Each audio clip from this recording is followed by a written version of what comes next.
am the homeschooling Grammy, and it's been a while. Seems kind of strange, actually, except for a secret channel swap that I'm taking place in for the next year. I haven't done any videos at all, and I don't even remember them when I did my last video. I don't remember.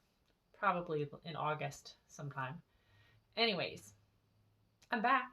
At least I think I am. Feels like I'm back. I'm sort of back. I'm back. Yeah. So usually this would be Word Wednesday because this video is going to go up on Wednesday.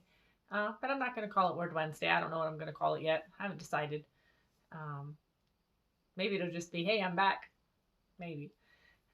So where am I going to go with this video? I have no idea. None whatsoever. I have spent a lot of time in prayer, in processing and thinking, and I've actually been all over the place. I've been all over the map since I have been away from YouTube. I contemplated whether or not YouTube was something I even still wanted to do, but I feel led by God that I'm still supposed to be doing this channel. I contemplated changing the name of my channel. I actually put out feelers for a new name for my channel, and I actually had a name that somebody had come to me with, and I was like so sure that that was going to be the name of my channel. And now I don't feel like that is, not that it's not a name that I don't like or don't want. It is just not, the timing is not right. I don't think that it is time yet to change the name of my channel. So yeah, so that's not going to happen yet either. Let me see, what else? What else can I tell you that's not going to happen yet? So I don't know. Anyways, what have we been doing? What have we been up to here in the Homeschooling Grammy family in the last month or so? We have taken time to be a family, mostly. We have been away. We actually spent some time and went to see my daughter because it was my granddaughter's second birthday, which was super special. Even though the little turkey won't let me touch her because she doesn't see me. So I think I held her maybe twice in the 5 days that we were with them, or whatever, however many days we were there. So during that time, we actually got to take Hope to the ocean, and we spent a few days there, and she absolutely loved it. She couldn't collect enough seashells. So we have a ton of seashells that she collected from the water. What else did we do? I did go live on my Facebook twice. Actually, I have a home, if you don't know this, I have a Homeschooling Grammy Facebook page. So, go ahead and check it out. I actually went live twice, like I said. And one of them, I think, wait a minute, both times may have been at the ocean. Anyway, only for like a couple of minutes, just a quick hi to let people know that yes, we are still here. We started homeschooling the first week of August. Homeschool has been going fairly well. We took time off from school when we were away, but I don't consider it off from school really, because life is learning, and she was learning the whole time that we were gone. So much to see at the ocean, so many different things in nature that you can learn about. Oh, that reminds me, on our way back actually from the ocean, we stopped in Niagara Falls, so she got to see that. So yeah, we've been doing like all kinds of things. So let's get back to what I was talking to in the beginning. I needed some time. I needed some time to reflect, to pray, to try to figure out where I want my channel to go, what I want to happen with my channel. Because, I love homeschooling. And initially when I started this channel, it was about homeschooling because I loved homeschooling. I've been homeschooling for a very, very long time. It started like in the mid 1990s.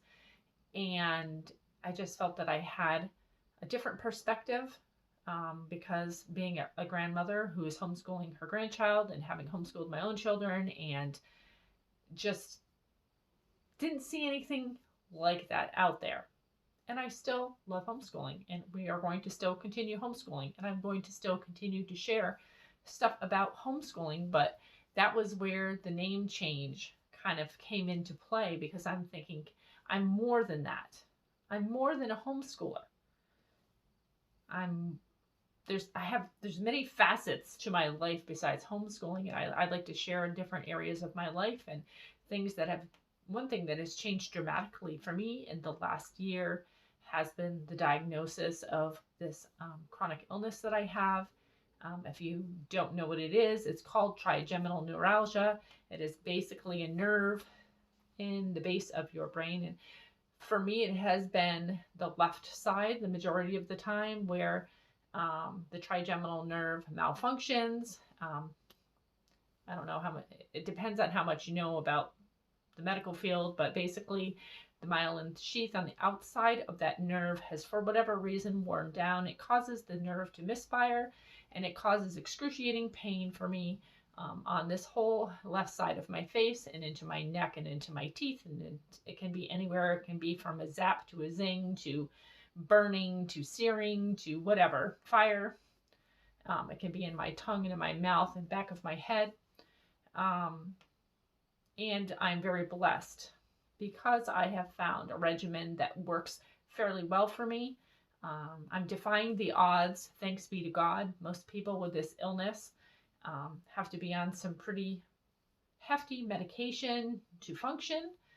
And I am so blessed that I have been introduced through the grace of God to the essential oils that I use and to the supplements that I use that keep me able to function in a semi-normal way.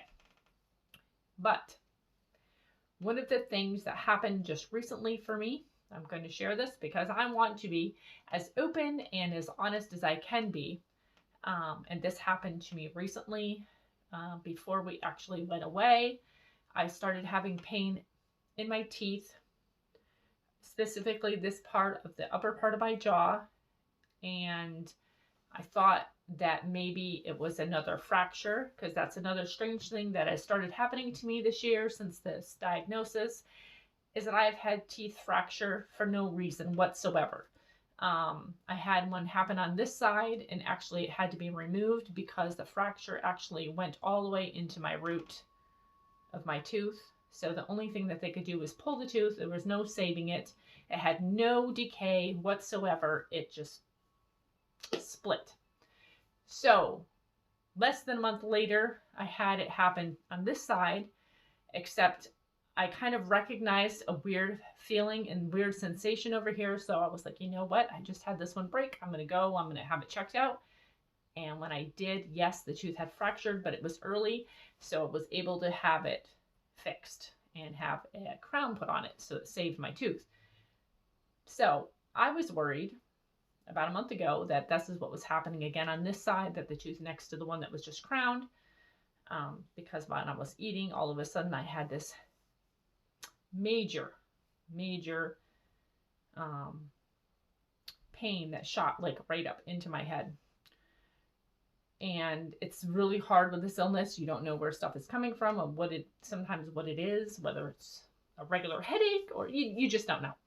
So I called my dentist office and I said, look, I don't know if it's my tooth or if it's my illness, and can I please be seen? And I won't go into the whole dramatic scene that took place between me and the secretary getting at me about, different things, but I had to educate them on trigeminal neuralgia, and I went in there with full guns because I was like, people need to be educated. They need to not talk about stuff that they don't know what they're talking about. And so I educated the dentist, and I educated every person in the office, and they left with me giving them all kinds of information on this illness so that they can be better prepared the next time somebody like myself may walk through the door. So, anyway, I got done that visit to find out that indeed it was not my teeth, which was heartbreaking for me. I'll be honest, I lost it that day. I wanted it to be my teeth. As you can see, I'm still having a hard time with this. So I wanted it to be my teeth. It's not. It means that it's progression of my illness. It means that What was just one side is now bilateral. And that was a hard pill to swallow that day. It's still kind of been a hard pill for me to swallow. So I have been spending a lot of time because I don't want to be defined by my illness. That's not me. What I want to do is I want to educate people about this illness, to let them know what it is and what it means, and the nickname, the horrible nickname it's been given. It's called the suicide disease, because people who have this illness take their own life.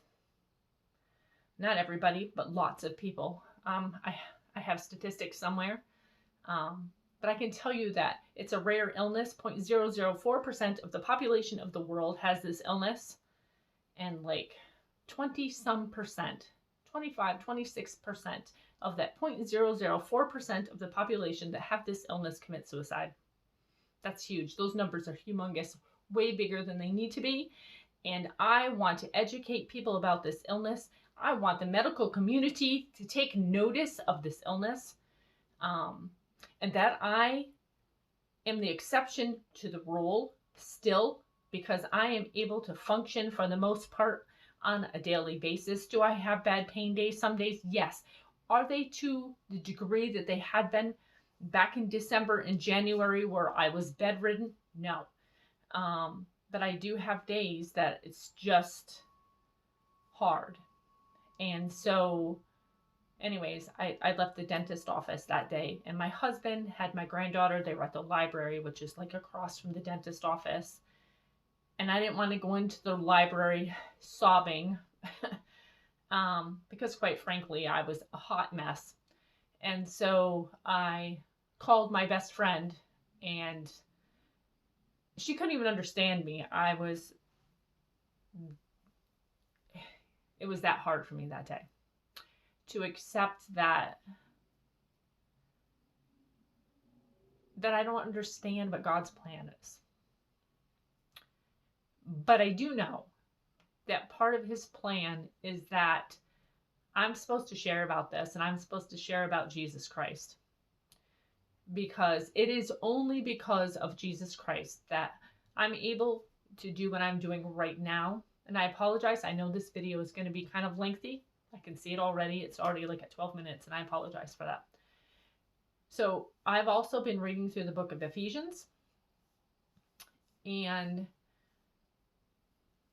I saw a really good movie, and in this movie, this young girl was also told to read the book of Ephesians, and I thought, that's a great book. I need to read that book again. So in Ephesians 1 through 23, I read through and I started writing down, just like this young girl did, the truths that are found in Ephesians, which is I am chosen, I'm adopted as a child of God, I am forgiven, I am redeemed, I am saved, I am sealed, and this is not my home. So I have to remember all of those things. I need to remember that I'm chosen, that I'm adopted by God, that I am a child of God, and that I am forgiven by him and redeemed by him and saved by him, and I am sealed, and that nobody can take away my salvation. Nothing can take it away from me. I'm forever his, and that this is temporary. This is not my home, and someday I will not have to deal with this anymore. But in the meantime, I feel led to share, so people know about this illness, but most of all, that they know about the love of Jesus Christ, that he is the God of miracles, and that he is so full of mercy and grace, that he allows me to still have breath.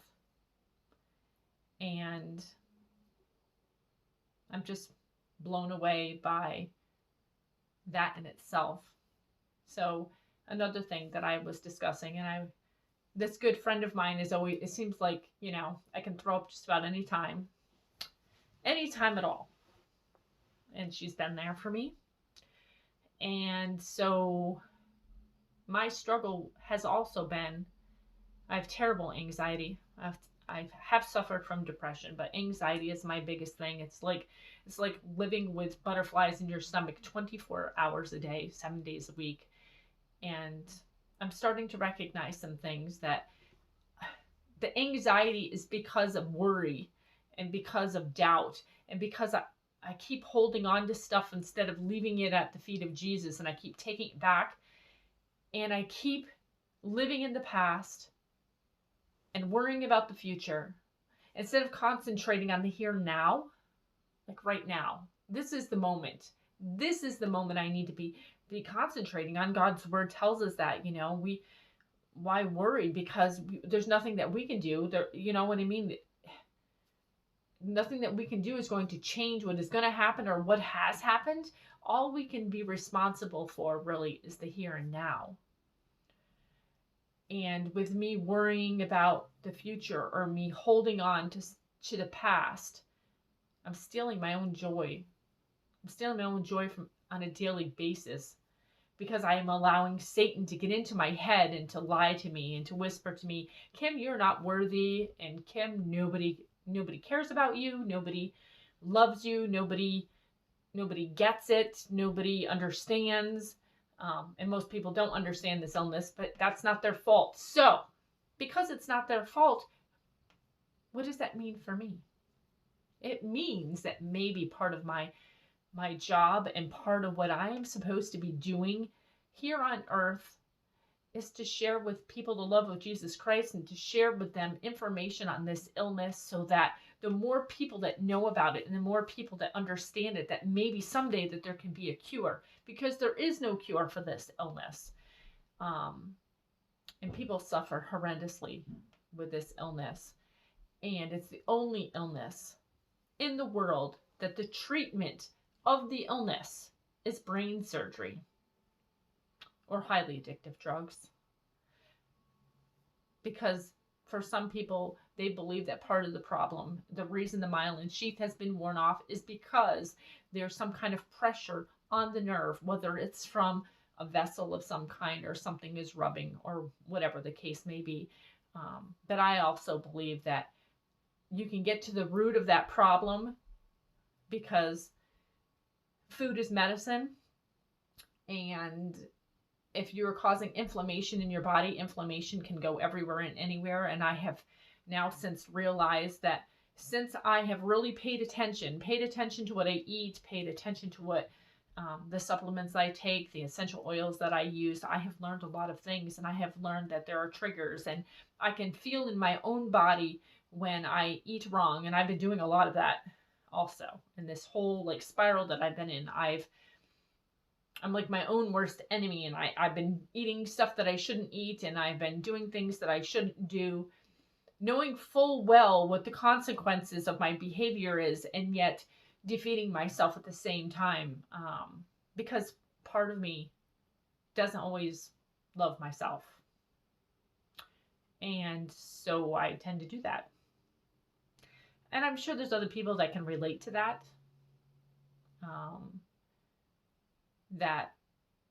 Well, my own husband will say to me all the time, he's like, Kim, you are so mean to yourself. You say such terrible things about yourself all the time. Why do you do that? He's so sweet. He's my husband, and I look at it like he's supposed to say those things because he loves me. So he's supposed to say to me, like, oh, honey, you're beautiful, or you're wonderful, or whatever it is, because he says those things to me all the time, but I still don't. I still have a hard time believing them. Okay. So,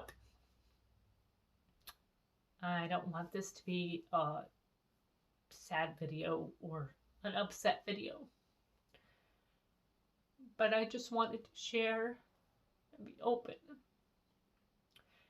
that the struggle is real. And that it's been really hard. But I'm going to do what God has asked me to do, no matter what. Because I'm not going to look to here. I'm going to look to eternity, because someday it'll stop. And I'll get to hear the words, well done, good and faithful servant. I love you all, and I'll talk to you later.